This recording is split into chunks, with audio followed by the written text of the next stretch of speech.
So I'm Shepard Englander, the CEO at the Jewish Federation here. Thank you for being with us.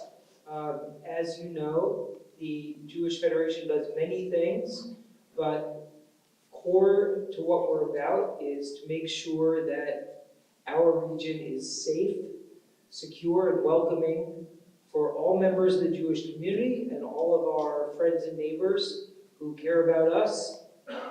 And I'm so glad to see many friends here tonight, many members, many friends, many people we've known for a long time, many people we're meeting for the first time tonight. Thank you for being here. In order for this to be a safe and welcoming place for Jewish community members and our friends and neighbors, we both provide top-level security, which sadly has become more and more important after the horrible events of the past month in Washington, D.C. and Boulder.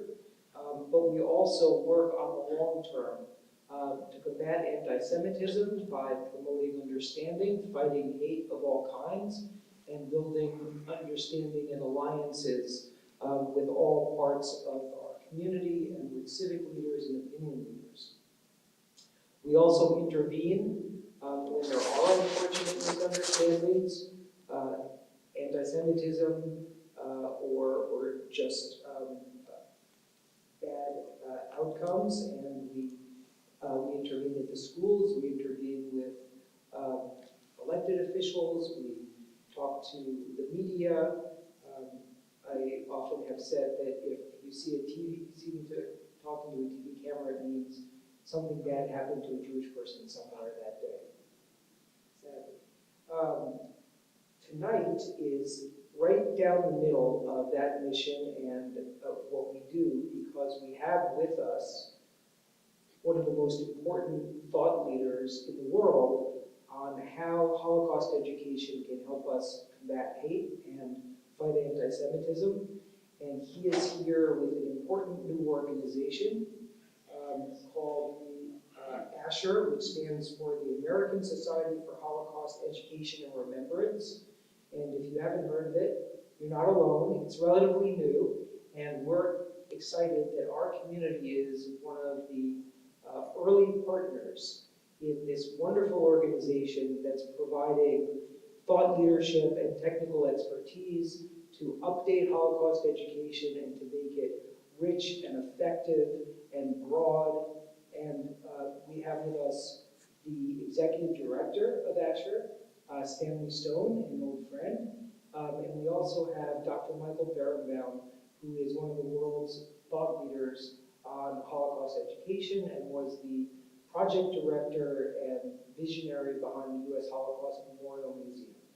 We are so thrilled that we got to spend the day with him today, and we got to talk with him about the incredible outdoor mini museum that will be right outside this building, the Chaffetz Holocaust Memorial and Education Center, which will be a natural extension to the work that we've been doing for many years, not only to combat anti-Semitism, but to actually be expert resources on Holocaust education, because fortunately, as you may know, Holocaust education is mandated in the state of Florida, and so we make sure that we're available to help teachers know what Holocaust education is. And actually, many of you know Becky Zaret. She just finished doing some very wonderful, in-depth, day-long Holocaust education training with teachers in our surrounding public schools.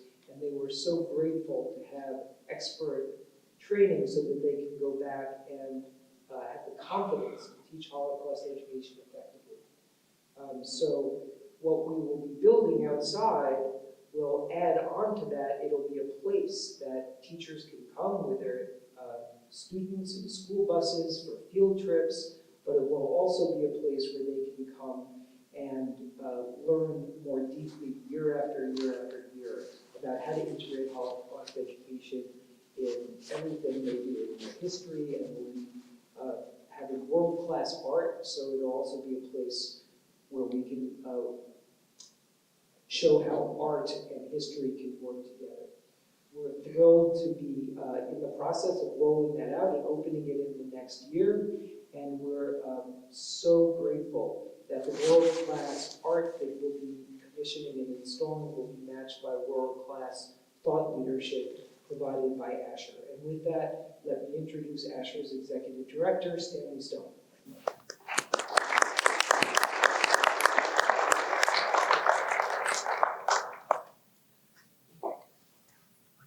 Thank you, Shep. Good evening. It's an honor and pleasure to be with you here tonight, representing our organization, the American Society for Holocaust Education and Remembrance. Asher, as we are known, is a nonprofit organization committed to educating about the Holocaust so that its lessons serve as a critical tool in addressing anti-Semitism and strengthening Jewish peoplehood and our culture. Our mission is to impart the memory and enduring lessons of the Holocaust, applying them in ways that relate to a changing world and the challenges that we face in the fight against anti-Semitism, racism, and hatred. We believe in helping preserve Holocaust memory and history and helping spread insight and understanding to better process contemporary challenges and realities. We are meeting tonight under the backdrop following Israel's preemptive strike on Iran's nuclear facilities and other military sites. With God's help, this war will mark a seminal moment in the history of the Middle East. For decades, Israelis have lived under the specter of Iran's determined efforts to develop nuclear weapons and the Tehran regime's violent aggression and extreme extermination rhetoric. Now, this existential threat is finally being addressed through decisive actions. In the 1930s, too many remained silent, and the consequences were devastating. The tyrannical regime of the Iranian Ayatollahs, like the Nazis more than 8 decades ago, aspires to wipe us out. But this time, the situation is different. This time, we have our own country, the State of Israel. The days and weeks ahead will be perilous. But this action by Israel to safeguard its future and the future of the Jewish diaspora may offer a once-in-a-lifetime opportunity to build and transform the region where stability reigns and new paths for cooperation and peace are opened. I know that this community stands with Israel at this critical juncture, and we pray for the safety of all its brave soldiers and resilient civilians. This is not a time for passivity. Thanks to your professional leadership led by Chef Englader and his team, this federation is a model of being proactive in its education and advocacy. Your plans for the Chaffetz Holocaust Memorial Education Center are very impressive. While the war has dominated the news, anti-Semitic violence and threats continue to increase globally. Violence as a proportion of weekly incidences is maintaining a concerning upward trend. 11.4% of the incidents documented last week involved physical violence or threats, a significant rise from the 7.6% recorded the prior week and 1.5% just 3 weeks earlier. Incidents documented last week by Global Anti-Semitism Report include Portugal. Far-left activists utilized a group chat to plot poisoning Israelis at an upcoming music festival. In New York, a child in Brooklyn's Borough Park neighborhood was physically assaulted. Texas, a knife-wielding man verbally and physically assaulted a group of Jewish worshipers leaving the San Antonio synagogue. In Greece, an Israeli tourist was attacked in Athens by a violent mob after he was heard speaking Hebrew in public. And last but certainly not least, in the United Kingdom, a man convicted last month of planning terrorist attacks on synagogues and mosques was linked to the British movement, a neo-Nazi group.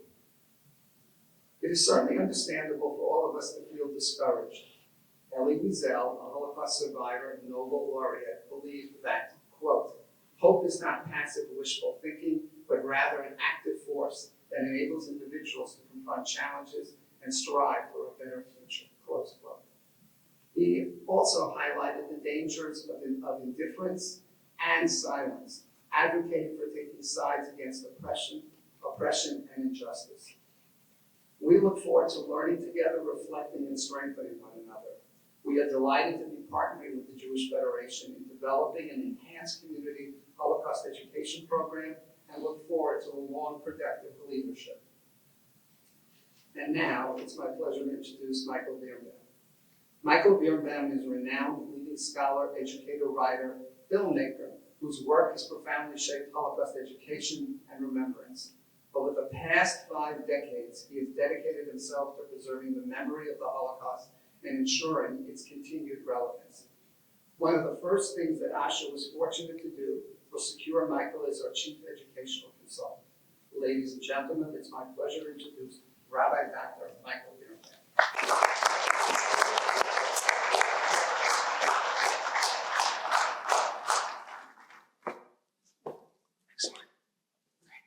Good evening, everybody. 4 Jews were standing on a street corner, and one said oi, and the other said oi oi, and the third said oi oi oi. The fourth gentleman got up and said, if we're going to talk politics all day, I'm leaving. The question that we have is, when was that conversation?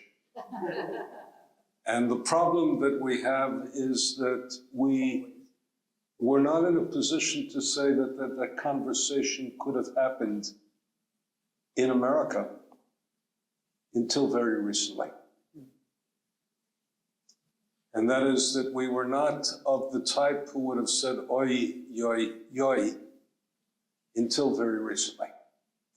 I want to do 5 things very briefly with you. I want to talk about why we're feeling in a very particular crisis, and I want us not to imagine the last day or 2 or week. I want us to think back for this entire period of time. And I want to talk a little bit about anti-Semitism, a little bit about what we can do in dealing with anti-Semitism, and finally talk a little bit about how Holocaust education has to change to respond to all of this. And finally, not to leave you in total despair, to chart a little bit of an action plan. We're going to do that in 20 minutes. I'm from New York. I can talk less. I can talk quickly.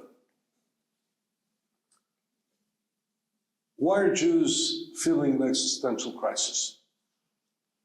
I'm a historian, so let me put it to you very simply. The entire character of contemporary Jewish history was charted in 3 decisions the Jewish people made in the 1940s. And when I think of a decision, don't think of a large decision being made by a group of people, but think about how Jews decided to live. Jews made 3 decisions in the 1945. First decision was they decided to remain Jews. After the Holocaust, you could have said the world doesn't deserve the Jews, and Jews don't deserve the burden of the decimation and of preparing our children and grandchildren for that type of decimation. Screw it. It's over. We didn't do that. We did something very different. By the way, not all Jews decided to remain Jews. If you go to Poland today, you'll find something remarkable, which is the Jews who didn't leave in 45 to 48, who didn't leave in 57, and didn't leave in 68, really decided not to transmit anything Jewish to their children and grandchildren. And we now have a very interesting phenomenon, which is people are discovering only now that they're of Jewish origin. I taught with Madeleine Albright, and I joked that I taught at Georgetown with Madeleine Albright before she was Madeleine Albright. And her family decided not to transmit that to her or her descendants, so that she learned that she was Jewish of Jewish origin by seeing it on a synagogue wall, the name of her grandparents. How's that possible? It means there was a deliberate decision to never go near that. But we decided to remain Jews, and we decided also to choose 2 ways of living in our future. One was the Zionist option, meaning a state, a flag, an army. And the other was the notion that Jews would live in a democratic society that protected freedom of the press, freedom of assembly, freedom of religion, that had habeas corpus, that had a check and balance system, and we would thrive in a society that protected all human rights, among them Jewish rights. What is the anxiety of this moment? The anxiety of this moment is those last two choices are no longer certain. What did October 7th represent for us? And October 7th was not a Holocaust. The Holocaust took place evolved over 12 years, ultimately involved 22 different countries, involved all of the world's powers and all of Western civilization, involved the legal system, involved in the entirety of two great monotheistic traditions. And goal was the elimination of the Jewish people from the face of the earth. However evil Hamas was, they didn't have that capacity. It wasn't marshaled, but it triggered something extraordinary. October 7th was a pogrom.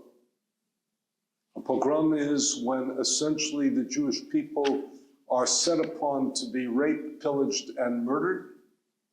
And the government proves itself, we used to think, indifferent, if not encouraging, of the murders, but unable to contain the rage of this group. It was an invasion by a group that wanted to rape, pillage, and murder and thought that they could inflict maximum damage, and they recorded the whole thing because they were proud of what they were doing. A pogrom is not a Holocaust, but think of this. People have said, in essence, that October 7th was the worst day in Jewish history in terms of murders since the Holocaust. But we could also say, if we go back in history, it's the worst day of murders of Jews since the Khmelnytsky massacres of 1648 and 1649, or the worst day in Jewish history since the Crusades, 5 centuries earlier. That's the magnitude of what took place.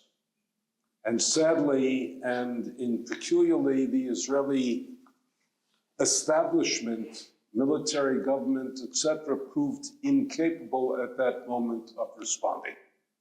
We're seeing the different capacity now, but that shook up the very foundation of our belief that Jews could be secure. Put it to this way, there were 3 promises that we thought we would achieve.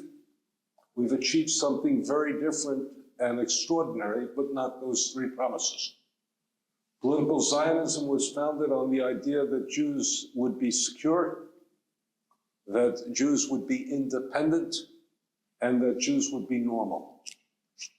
Now let me talk about normalcy for a moment. Think of this, and I challenge you to think of any other group of people that gave up the magnitude of land that we gave up in the Sinai agreements for the promise of normalcy. Only an abnormal people would want to become normal. If you're normal, you don't pay attention to what? To your normalcy. But the other thing is that we became independent precisely as the world became interdependent.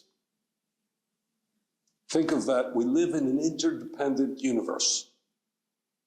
What are we saying at this moment? We're saying that we are dependent upon the United States in Israel for arms and arms resupply, maybe even for military action in order to achieve a major political goal.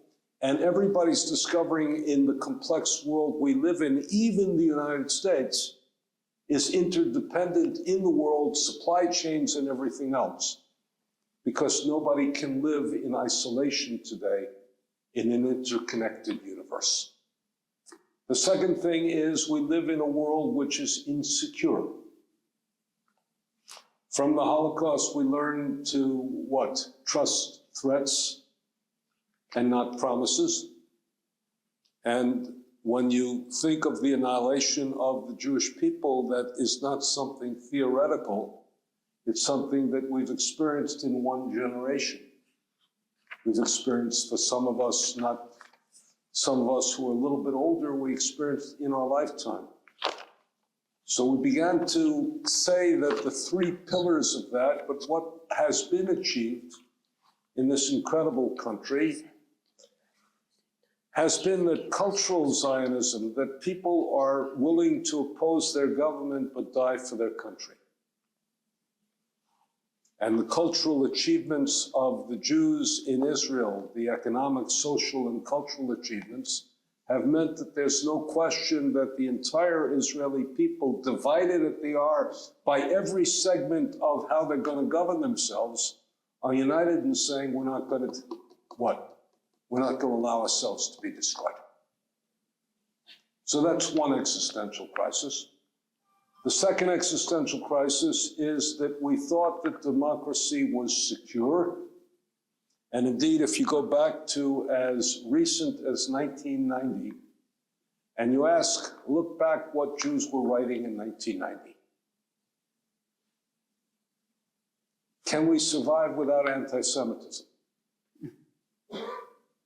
What do you mean, can we survive without anti-Semitism? Jean-Paul Sartre said, does it take the anti-Semite to make the Jew? And the question you were asking in 1990 is, we had broken the glass ceilings in America. By 2000, we had a candidate for president, vice president of the United States who was not only Jewish, but an Orthodox Jew. There were no positions that Jews could not occupy, cabinet, Supreme Court, everything in culture, etc. And Jews felt themselves, what, a comfortable part of American society. Go forward, and democracy was on the rise, communism had collapsed. The sources of the great source of anti-Semitism for almost 40 years had fallen of its own vacuousness. And then the question became, it looked like we were going to thrive and there'd be no limits. And who imagined that we would be living in a moment, and I spoke to the clergy here today, and they were surprised when I said, your churches don't need armed guards, and our synagogues and schools do, even in the United States of America. So what is our existential crisis? We bet our lives, our future, on the idea that we could be secure in one place and we could be secure in another. And we're not certain that that's the case. Let me give you a brief history of anti-Semitism, which is the second dimension I want to talk about. Some of you have heard it because I've been lecturing all day. I don't know how many times I've lectured today, but I'm going to give Liat the test on it by the time we're finished at this point. Want to understand anti-Semitism, understand four words. Source, goals, priority, stability. Let me repeat it so that she can finally understand it. Woman of unlimited intelligence, but even she can understand it. Source, goals, priority, stability. The sources of anti-Semitism differ. And I want you to think of the way in which they differ, because it's very important for us to understand where they're coming from, to understand how to respond to it. Source of anti-Semitism can be religious, political, social, economic, cultural, racial. Depending on the source of anti-Semitism, they have different goals. If you have religious anti-Semitism, your goal ultimately is to get rid of Judaism and have Jews what? Convert. If you have political anti-Semitism, we hear it, the Jews will not replace us. Historically, that has resulted in expulsions.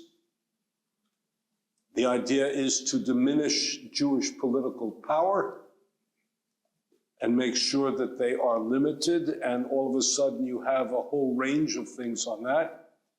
If it's economic anti-Semitism, the idea is to limit the way in Jews can participate in the economy. And some of you are old enough to remember when there were glass ceilings for Jews, there were limits to what they could do. And many communities have interesting examples of that. One of the interesting examples out of Jewish hospitals, because Jewish doctors could not get what? Could not get the right to practice in a hospital, could not get hospital privileges, and that's why we have Jewish hospitals. You have Mount Sinai in many different communities. You have Jewish hospitals in X, Y, and Z.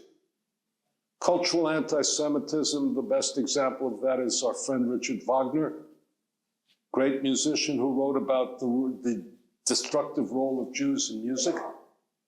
Hitler had his degenerate art, and the idea is to limit Jewish cultural contributions. And what did we have in America? We had the thriving of Jews as part of American cultural life.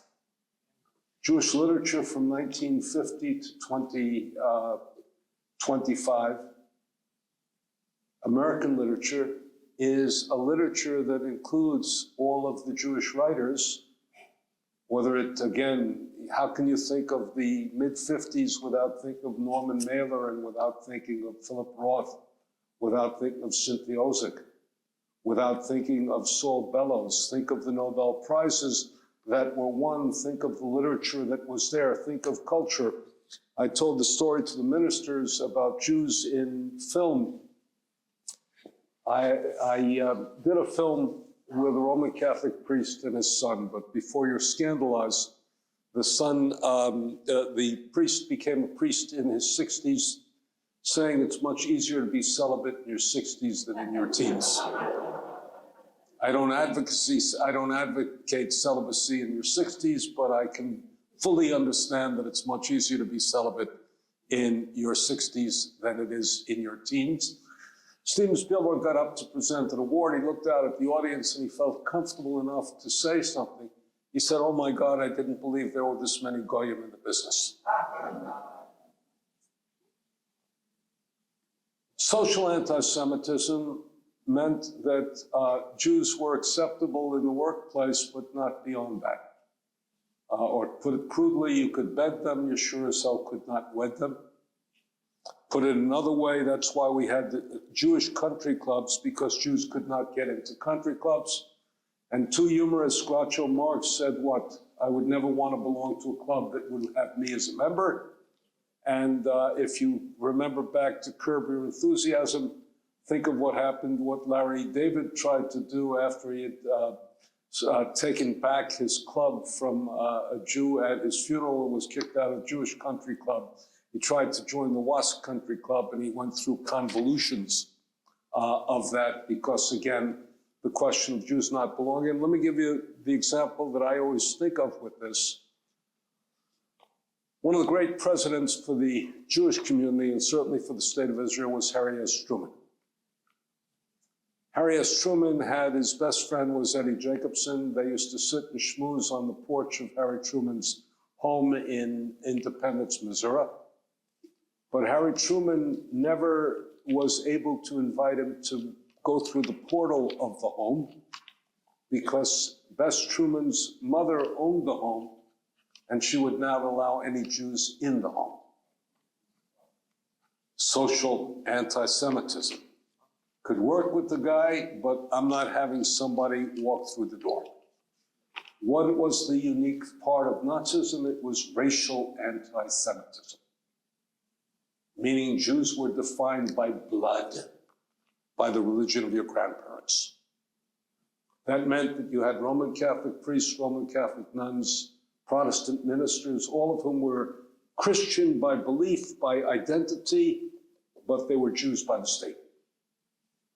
And that essentially meant that the attack was on Jewish blood and to eliminate Jewish blood from the face of the universe, first from the face of the German world and then from the face of the universe itself, by a word that they used called extermination. Now let's go to the third element of it, priority. One of the things that has always made the Jews safe in the United States of America is we've never been the number one priority.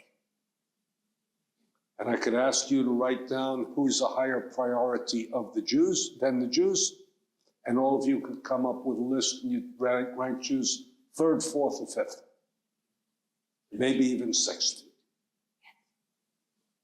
We've never been the priority. In Nazi Germany, not only were we the priority, but we even took priority over the war effort. The 2 times that Jews were killed the most was when Germany was in the most danger of losing the war. And Hungarian Jews, 437,402 Jews were sent and deported primarily to Birkenau, when all of a sudden Germany was being attacked from the east by the Soviet Union, from the west and the south by the allies of the United States, Great Britain, and the like. And in a period of 54 days and 147 trains, they wanted to kill and tried to kill at least 500,000 Jews as they were losing the war. Hitler's last words to the German people was, I enjoin you to what? To continue the battle against world Jewry. Priority.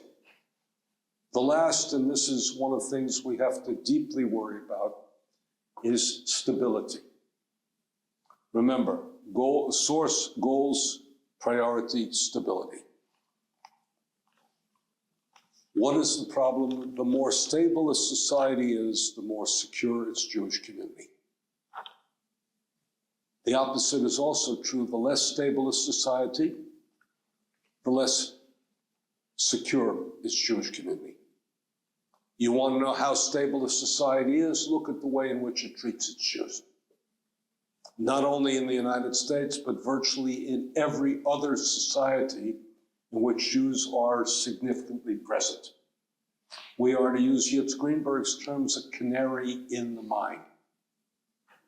What is a canary in the mine? It means essentially if there's a lack of oxygen, if there's instability, look at the Jews, and then you know the society is in trouble.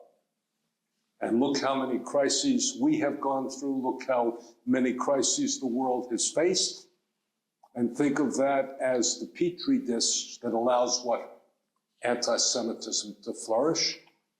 And we are a society that is not stable, and consequently in which hatred has become permissible. And therefore, when hatred targets the Jews, it's an indication of how unstable the society is. Let me now say what that has to do to Holocaust education. Let me begin with a very simple thing. People say Holocaust education has failed. Holocaust education had a historic success, and I can give you tens of examples, but let me talk only about 2. Holocaust education had a historic success, and the best example of that is the transformation of the Roman Catholic Church. Pope John the 20th, by the way, a paradox. The innocent feel, with regard to the Holocaust, the innocent feel guilty, the guilty feel innocent. Great literature of survivor guilt, very small literature, tiny literature. I can read all the books in one day of perpetrator guilt. Survivor guilt, you have a whole shelf after shelf after shelf. Perpetrator guilt, somehow they feel innocent. John the 23rd got rid of the idea of Jews as deicide. He said, and you're hearing this from a rabbi, if Christ died for our sins, then Jews are not to blame for the crucifixion of Christ. Sin is.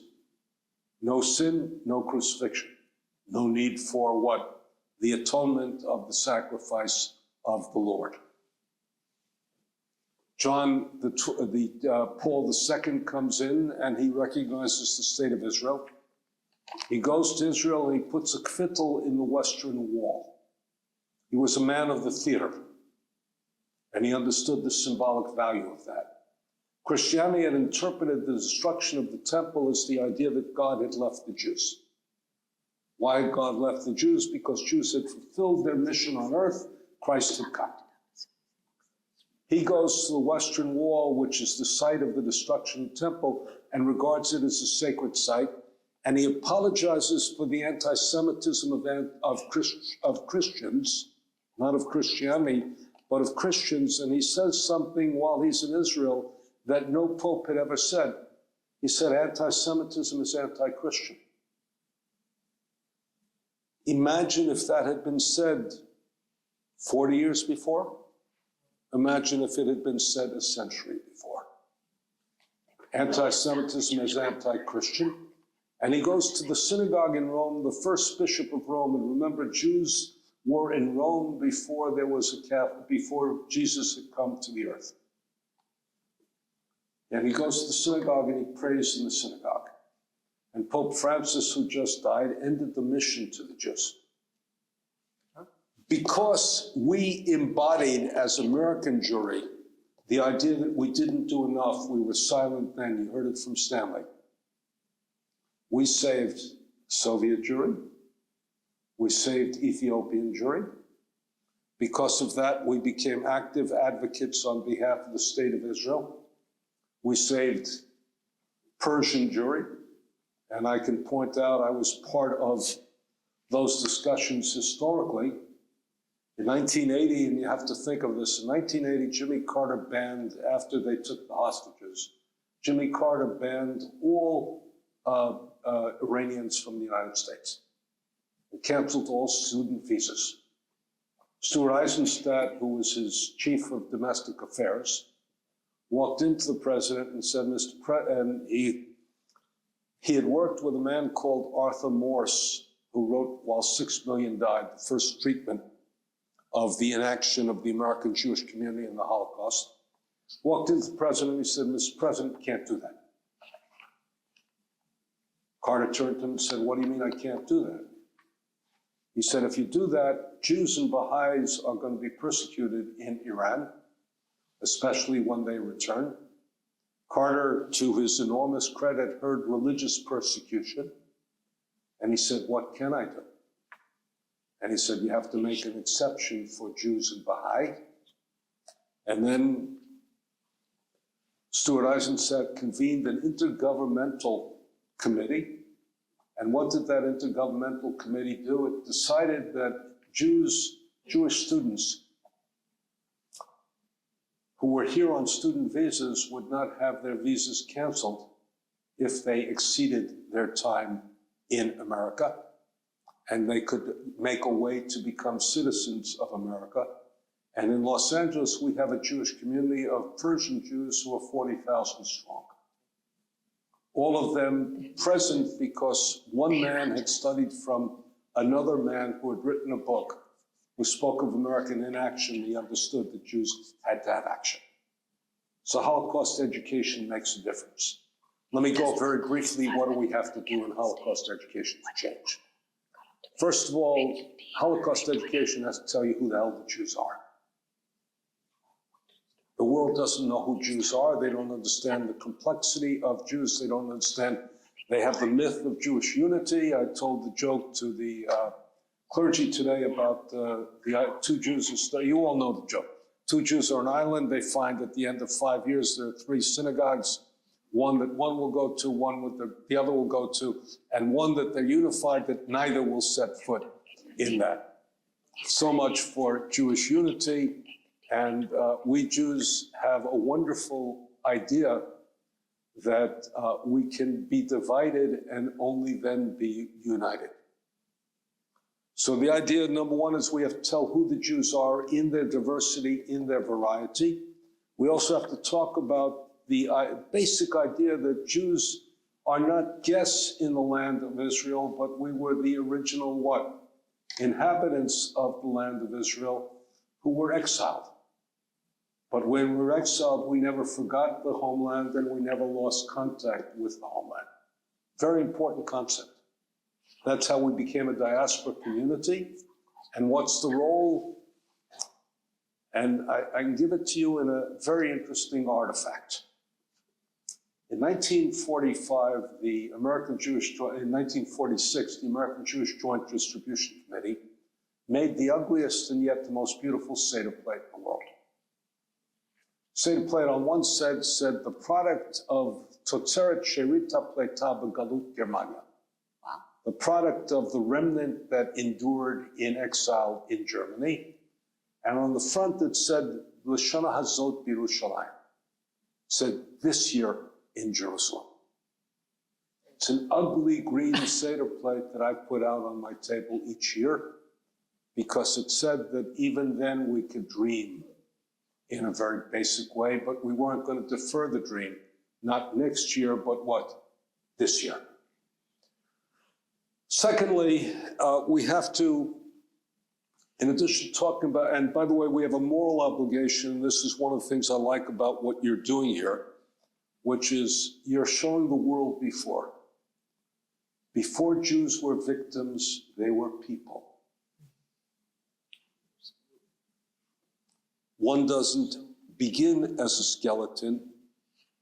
That's the result of assault. And the only way that our students and our visitors are going to identify with the Jews is if they see them as real people. When the liberating soldiers went in, they were afraid of what they saw. They withdrew. They hardened. They became numb. Only if you identify with the reality that people had families and traditions, homes and cultures, can you understand what was taken away from them. The second thing that we have to do in Holocaust education is we have to deal with anti-Semitism, the role of anti-Semitism. We have to deal in a way that we never dealt with conspiracy theories.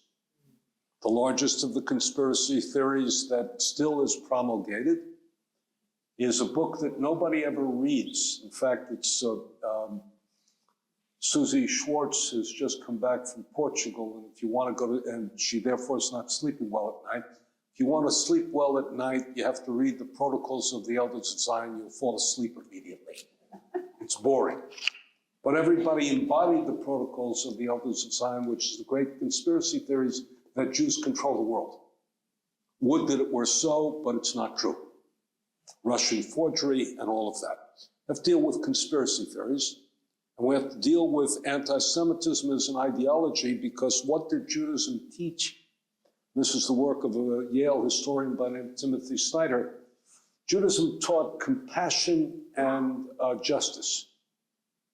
And that was antithetical to the idea of Hitler's world of a triumphant survival of the fittest by the master race, and consequently, anybody who held that ideology had to destroy that. He wasn't strong enough to attack Christianity frontally, so he attacked it by the rear end. Meaning, how do you delegitimate Christianity? You attack Judaism. We have to teach anti-Semitism. We also have to teach something else, which is we have to teach resilience. One of the incredible things is we are Jews who in our lifetime suffered the greatest defeat imaginable in the history of humanity. We didn't end our business, we came back. And we came back, and what? Not only came back, but we came back with a major contribution to culture and to civilization. We came back with strength, and survivors themselves underwent the idea. They went from victims, and if you go back to American Jewish history and you go back to Israeli history, and Israel and America weren't particularly kind to survivors. In Israel, they called them sabonnikim, soaps. In America, they said to a young woman, what did you do to survive? Whom did you sleep with? To a man, they said, whom did you betray?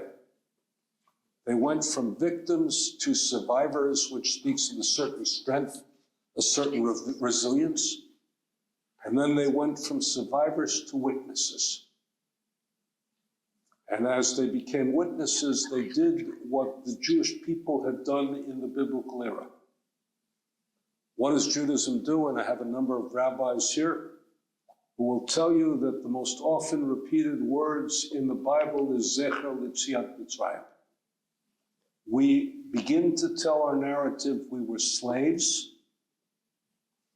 We had the audacity to leave Egypt, to overthrow Pharaoh, to resist Pharaoh, to cross the sea and to go out and to what? And to journey forth into the desert to the promised land. We made that the universal story of freedom, a particular story that is universal. And the Holocaust survivors have said that their story is of moral import that transforms who we are and what our universe of responsibility is, a story that must be deeply Jewish and equally powerfully universal. So, last point. Jews, we are not alone. We have allies, we have friends.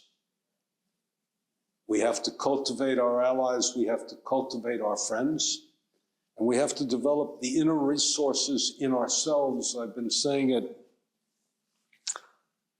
My parents were dreamers, meaning my parents came to America from Europe at a time when they did not remember where they came from in Europe.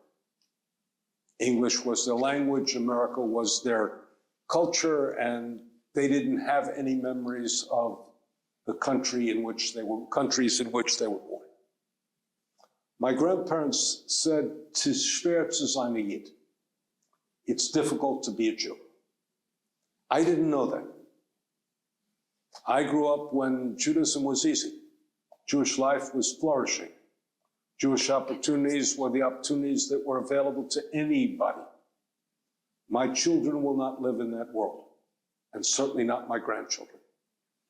Therefore, we have to teach the majesty, the mystery, the glory, the meaning, the spirituality, the integrity, the richness and diversity of culture that makes our kids willing to receive the burden and the responsibility and willing to accept it and to go forth. But we are people who have come back in the aftermath of defeat, and we need to develop that resilience, and we have the capacity to develop that resilience and that toughness to take this as a setback that increases our obligation, our responsibility, that creates opportunity. And to use a very simple word, we can use it in the roles of the civil rights. We can overcome, we can come back, the Jewish people lives. Thank you.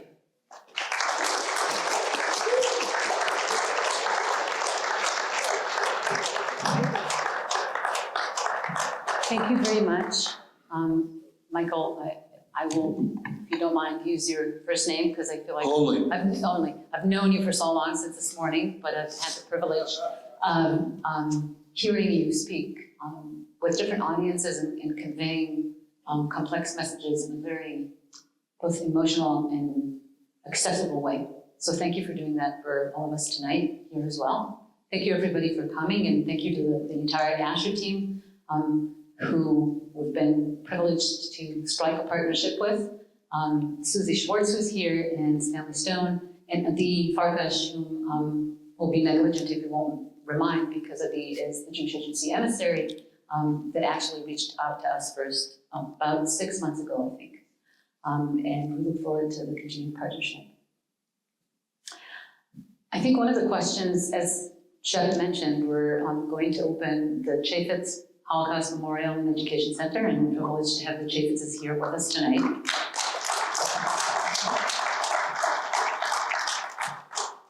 So thank you, David and Edie, because without you, we wouldn't be here tonight. Seriously, this probably wouldn't have happened. One of the things that in thinking about the center, we're spending a lot of time on is the question that has to do with what does Holocaust education look like now, and what does it need to look like to respond to these new circumstances we're under? First of all, thank you, because this gives you an opportunity to introduce the Holocaust to a different generation. And we spoke, I'm gonna joke, which is time is relative. You want the theory of Einstein's theory of relativity, time is relative. I'm gonna come home and say to my wife, yesterday I spent a week in Sarasota, but not a week because I was bored, but a week because I think I did, every 3 minutes I'm speaking again. So thank you for using me, but thank you for the opportunity you're creating for this community. We have found that Holocaust education is a way of introducing people of different ages and different stages to the complexity of history and to the journey that Jewish people have taken. And I think that Holocaust education has to grapple with some very serious issues. And it has to conclude with the idea of resilience. And by the way, resilience is very important in another way, especially for students, because if you think back to your times in high school, a lot of your time in high school is about defeat. You know, you're prepared for an exam, and you ran out of steam about 12:30, 1 o'clock. And the 3 pages you didn't read are precisely the pages that you're being asked upon. I'm speaking as a man. I finally got the courage to ask that young lady out on a date, and she said no. And what did I want to do? I wanted to die. I had the opportunity to throw the ball in and make the shot. I could be a hero, and I could, bring my team to victory. The ball rolled around the rim, and it bounced out. And the difference between being a hero and being a GOAT was that circle that it made around, or he finally threw to me and I was in the end zone and I bobbled the ball and I dropped it. And I remember, I told this story one day. I remember the first day of school. I went from a very small school to a very big high school. And I was carrying all my books because I didn't know they gave kids lockers. And I come into my last class of the day and I'm exhausted because I'm carrying these books. And I drop all my books in front of my English teacher and she looks down at me and she says, well, it's not every man that falls at my feet. And again, I came home dejected and the like, but what do you need? You need the capacity to come back. So we have to teach resilience, and part of what survivors have been able to communicate is that not every defeat has to be final, that we have the capacity to make a different world of our past. And that's one of the things you have at the end, which is you have the people who made their home in the United States and made their home in the United States because here they had 2 things that America brought us, brought all Jews, but most especially Holocaust survivors, which is freedom and opportunity. And don't we have to appreciate that today? I want to present, there are actually 2 questions that I think convey the same kind of sentiment. And since we keep on saying that we are engaged in courageous conversations, I want to bring those into the fold as well. People are asking about the comparisons being made between what's going on in Gaza and the Holocaust, and asking if there's a way to criticize the Israeli or any other government without being accused of being anti-Semitic. Let's begin by saying something. Israel is not committing genocide in Gaza. Let me tell you that as an expert on genocide, but let me explain it to you why and how some other people are arguing that it is. So I'm going to deal with the negative first and then the rest of it differently, and then I'll answer the second half of your question. But if you ask a complex question, you can't ask for a 30-second answer, but I'll try to be brief on other answers. Israel has the opportunity to commit genocide, disproportionate force. It has the provocation to commit genocide, meaning that it was attacked. Jews never attacked Germans. It was attacked, its men and women and children were murdered, raped, pillaged, etc. It also has a reason to do that, which is that the world would look very differently if there were nobody in Gaza. Israel's not doing that. What Israel did is to respond to an attack. Now, what is the problem? And the word of genocide is the intention to kill a group of people in whole or in part. Now, the problem in that language, and genocide is a legal term. In part, in whole is clear, that's the final solution to the Jewish problem. The man who wrote that law was a man by the name Raphael Lemkin, who did it because essentially he had a very interesting thing. They assassinated in Germany the man who had killed 1,500,000 Armenians in Turkey.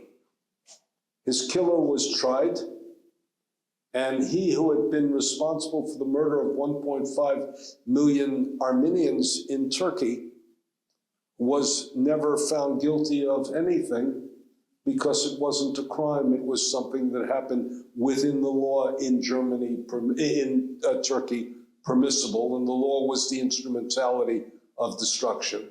But there was no idea of the final solution to the Armenian problem. Armenians, for example, in Istanbul were safe. Armenians in the provinces were not safe.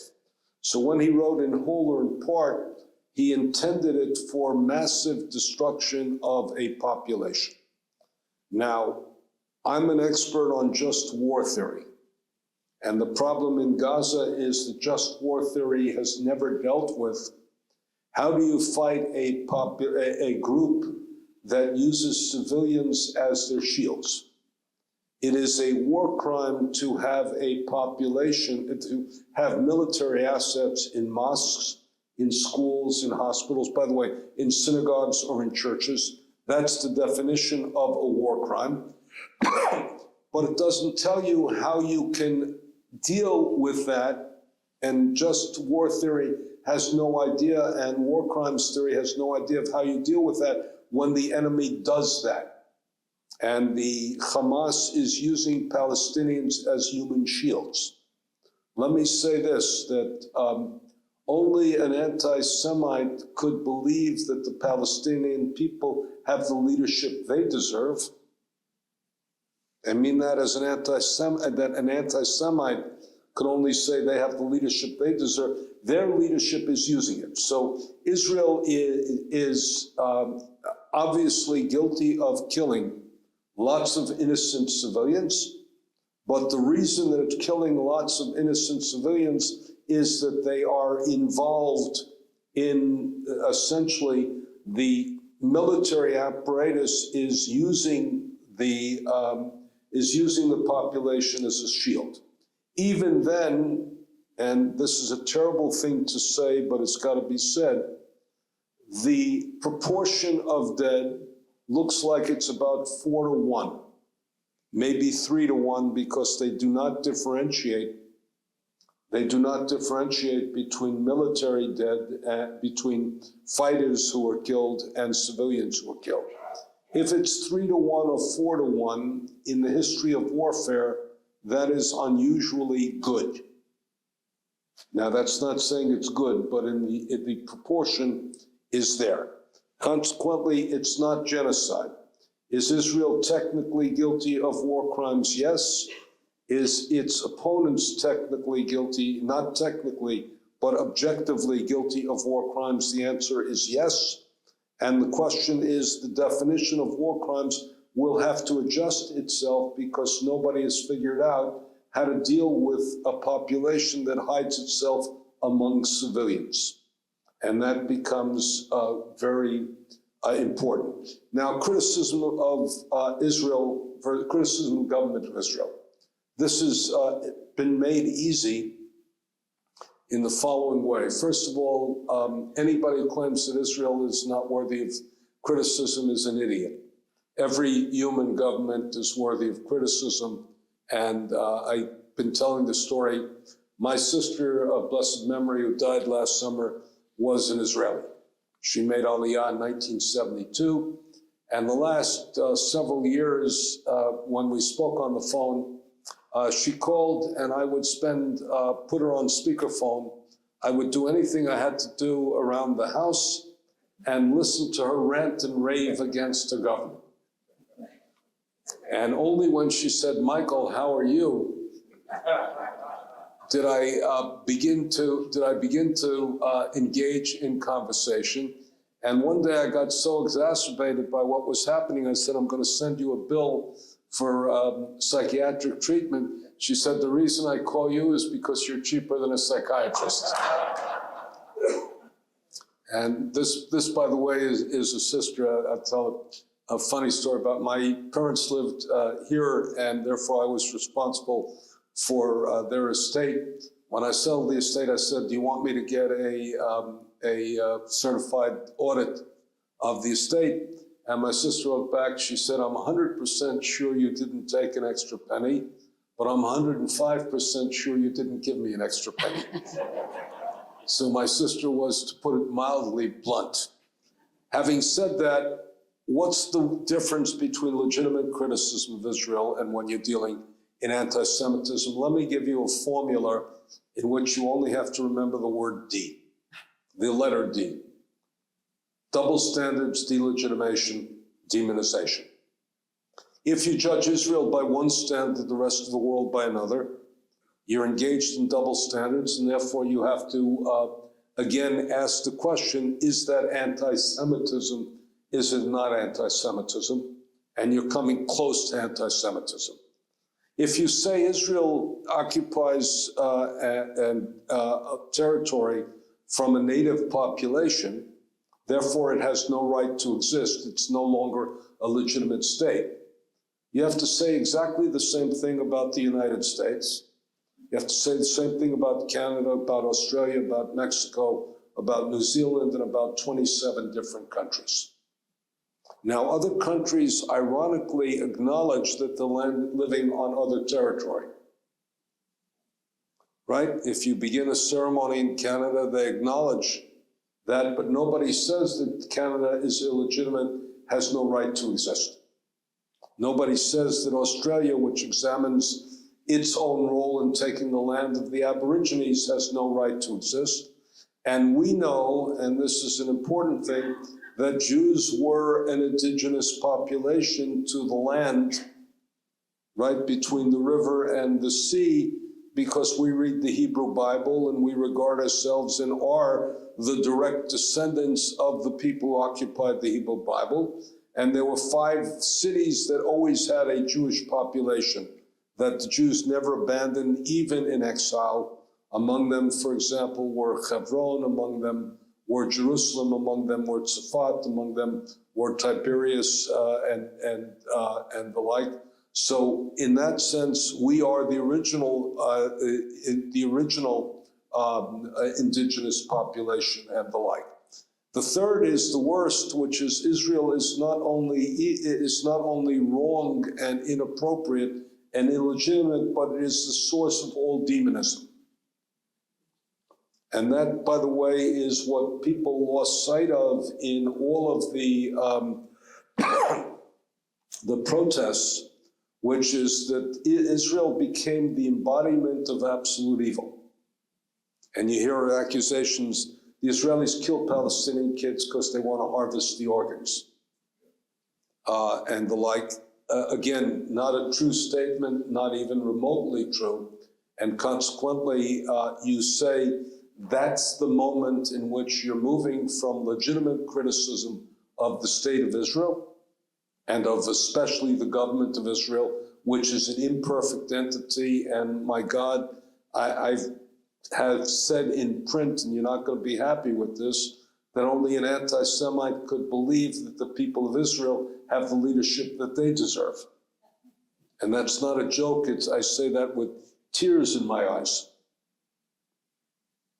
Because again, let's look at this government, and it's a painful thing to look at. I'm a religious Jew. The face of religious Judaism in Israel is a Messianic Jew who believes that the land of Israel is the Messiah and wants to bring about the Armageddon. A racist Jew who's a follower of Meir Kahane, and Haredim who want the benefits of the state without paying the price of national service in a moment in which my nephews serve in the army. They are the 5th generation in their family to fight a war, my grandnephews, to fight a war in Israel. And again, the Haredim don't want to assume the burden that comes with statehood. So if that's not worthy of criticism, I don't know what's worthy of criticism, but that's the difference. And let me give it to you in one other formula, which is not mine, but it was David Hartman's. He said, I want people to criticize Israel like a mother, not like a mother-in-law.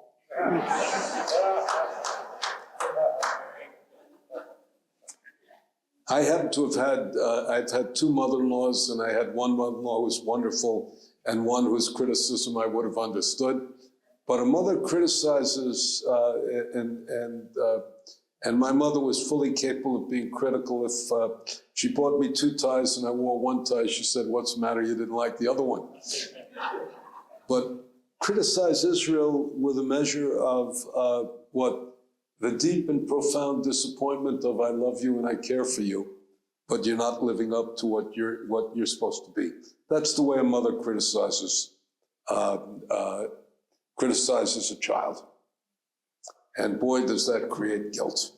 I will say, to complement that, or to bring in the other side of it, recently it took a bit of self-convincing at the beginning, but I've been requiring from myself to listen to people who come from different political backgrounds or come into the conversation with a different political perspective. And there are many that I respect deeply and would like to see in Israeli leadership, even though I don't fully agree with their political vision for the state. So I think, again, courageous conversations, we need to look for a moral code rather than political opinions necessarily. And you just said something very important. We need a world in which we're prepared to listen to each other. And the problem is that people talk past each other. In other words, if you look at most of the discourse we see on television by political leaders, they're all using talking points. And they're given talking points and they're talking past each other. They're not answering the question. And look, I received media training. And media training tells you never ask the question that you're asked, but to make your points through answering the question that you thought they should ask. They've all gotten media training. What we haven't heard in public discourse very often is, "Oh my God, you got a point." And I hadn't thought about that. And you know, I'm as a historian, I'm an empiricist. I'm prepared to change my mind. And I have to deal with material that forces me to change my mind. Let me give you a deep personal example. I wrote a book on the bombing of Auschwitz called "The Bombing of Auschwitz, Should the Allies Have Attempted It?" As I'm working on the book, I have a whole range of people who say that anti-Semitism was one of the reasons that America didn't bomb Auschwitz. And then I came across a document, and I'm giving you the date because it's very important to understand. The date was June 11th, 1944. Come across a document in Jerusalem which says on June 11th, 1944, David Ben-Gurion and the leadership of the Yishuv, the founders of the State of Israel, met. And they said, we can't request that Auschwitz be bombed. We don't know enough about the situation in Poland. Now give me an advantage as a historian that I presume that David Ben-Gurion and Eliezer Kaplan and the rabbis and the leadership of Israel, the people who founded Israel, were not anti-Semites. You only grant that as an operating principle. I don't know for sure, but I'm willing to accept the fact that they're not anti-Semites. So I have to say that as late as June 11th, 1944, people who were concerned with the fate of the Jews could say Auschwitz should not be bombed. Now, let me finish the story. July 8th, 1944, Moshe Sharet, who was the second prime minister of Israel, then Moshe Chertag, and Chaim Weizmann meet with Anthony Eden and request that Auschwitz be bombed.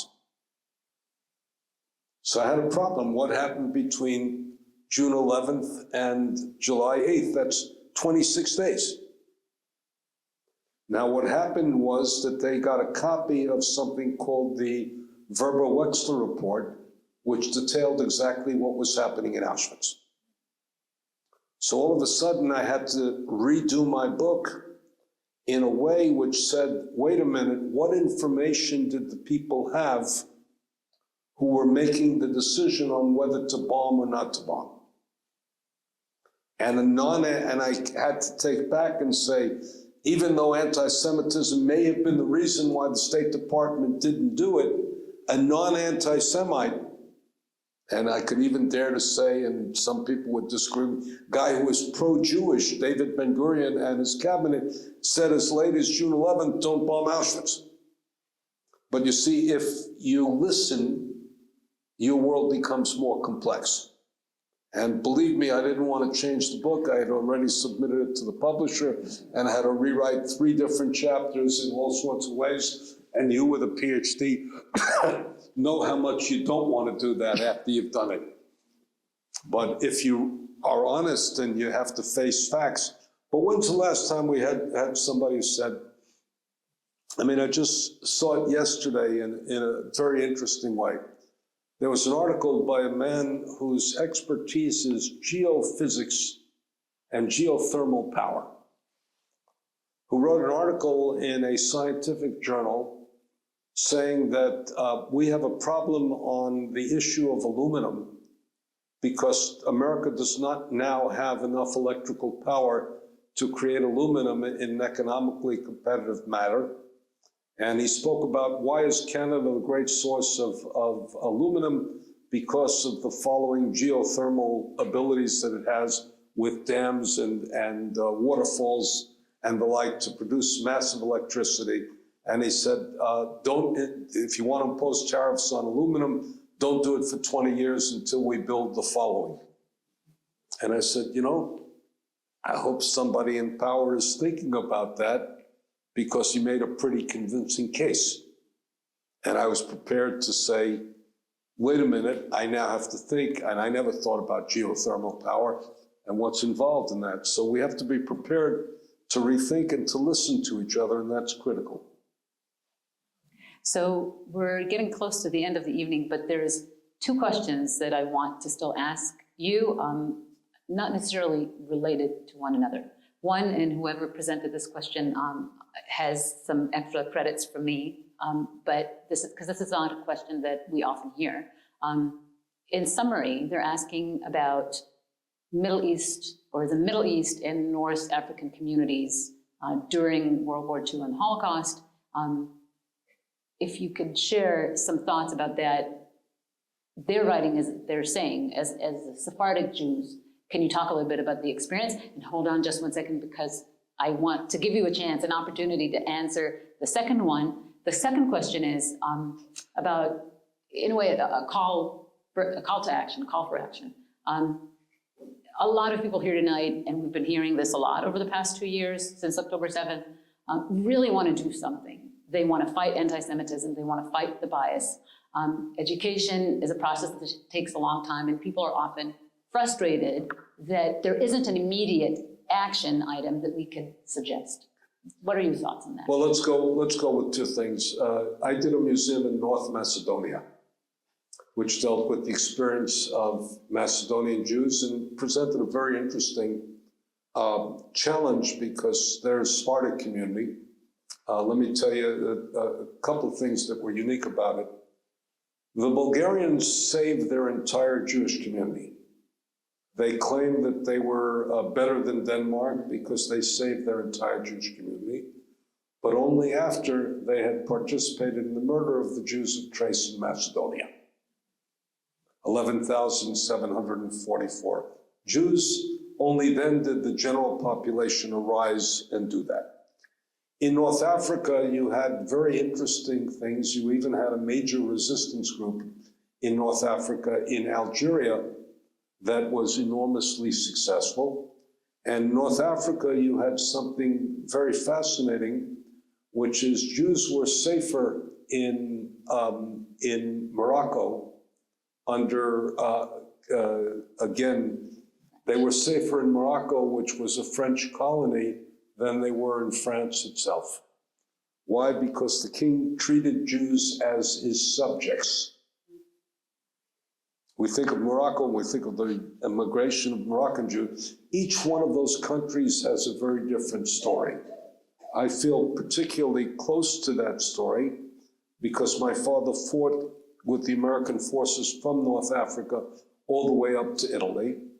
And I remember my father telling the story of walking into a synagogue in Algeria with American soldiers, and the Algerian Jewish community on the holidays panicked, and then he screamed out, Ivri Anochi, I am a Jew. And they all clapped because they couldn't imagine a soldier after the oppression they had felt they couldn't have done that. Look, Hitler hated all Jews. I find that I don't distinguish between Jews. I don't like all Jews, but nobody likes all Jews, but I dislike them personally, not in targets. And I have a very unique role in public life. I work very deeply in the Haredi community. And I joke that I am the person in Haredi education who says kosher or treif, you can or cannot use this historically. And I joke with my wife, I say, I work with some of the most beautiful, most interesting, most intelligent, most dynamic, and most pregnant women in the world, including a colleague that I worked on a project with who's 29 years old and the mother of 9, and working in virtual reality. So we have to accept the totality of the Jewish experience. Let me give you one other example for today, which you won't believe. The Iranian community rescued Jews during World War II. When we had Ahmadinejad denying the Holocaust, I kept saying the one book, I can't write it because I don't speak Farsi and I don't read Farsi. But I wanted us to come with a book and take out a full-page ad in the newspaper saying, Mr. Ahmadinejad, you're not responsible for learning German history, but why don't you know your own history? Your own history during the Holocaust is that Iran was a way station which rescued Jews. Jews lived in Iran, in Persia, for 2,700 years. It's not a short-term relationship. 2,700 years we lived in that country, and many of those years were quite good. So, but the irony is the president, you want to know how mashiga the world is? The president of Iran said to the president of Germany, you didn't do anything wrong. President of Germany says, oh yes, we did. And imagine, who should deny the Holocaust? The president of Germany. Who should be accusing Germany of committing the Holocaust? President of Iran. You think you have a great Western civilization. Look at what the hell you did. Who's denying the Holocaust? The president of Iran in this crazy world. What do we need to do? Number one, we need to be strong. We need to be proud. We need to reach out to friends, and we need to cultivate friendship, and we can't withdraw inward. We have to, again, go to the idea that if I am not for myself, who will be? If I'm only for myself, what am I? And that is that we have to both combination of take care of each other and really make sure that we can withstand the oppression that is taking place. And we have to work to create a better society than the one in which we live.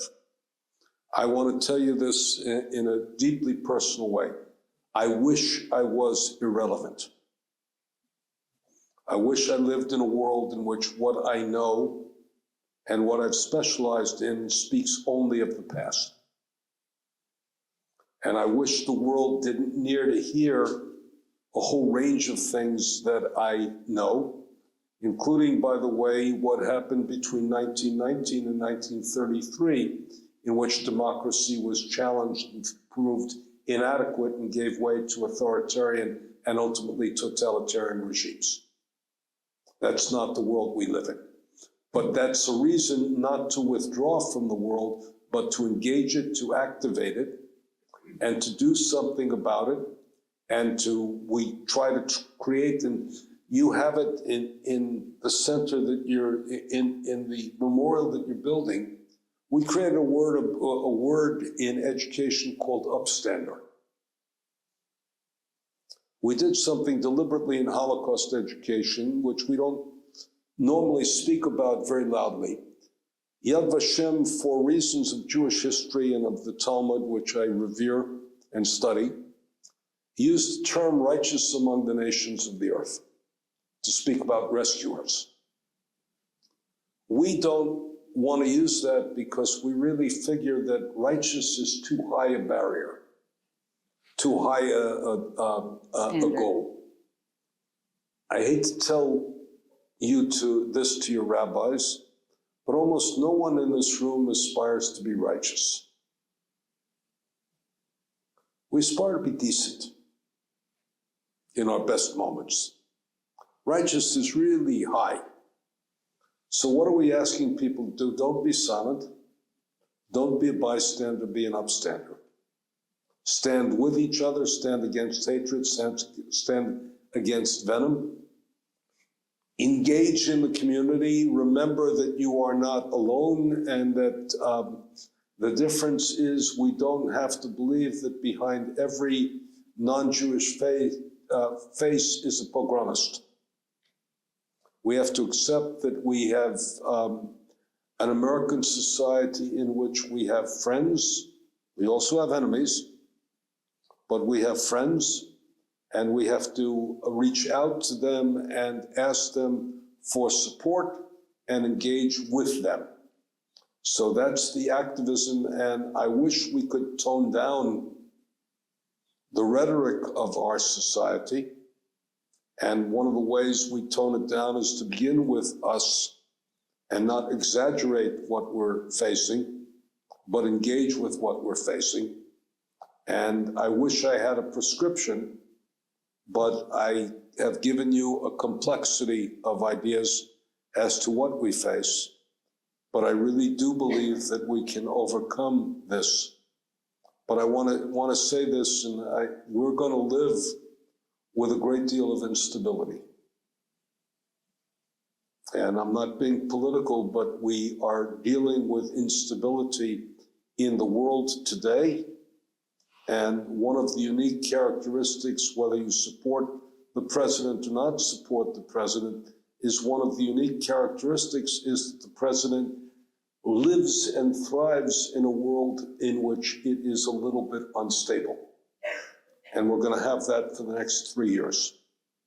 And that's the nature of the world in which we live. There are positive aspects of it and negative aspects of it. But the instability and the unpredictability is something we're going to face. And I say that not as a political statement, but as a descriptive statement. And I think that we have to understand that. And look, I can give you two very different predictions.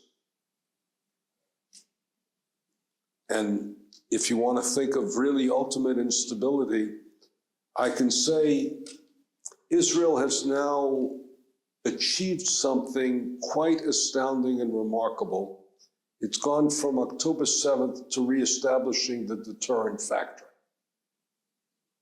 Who the hell wants to start up with a country that has achieved militarily what it's achieved? And even if you don't like Israel and you despise Israel and hate Israel, you're going to be a little bit afraid of Israel. And I would rather people be afraid of us than not be afraid of us in terms of Israel. I can give you a second scenario which says that, oh my God, we're now headed toward a nuclear confrontation in which the Jews have dragged the Americans into another war. It's possible. And that's another scenario which means that if we came back 3 days from today, 3 years from today, 3 weeks from today, that's also a possible scenario. That's how precarious we are at this very moment in time. And if you asked me to bet on it, it wouldn't be 60-40 one way or the other.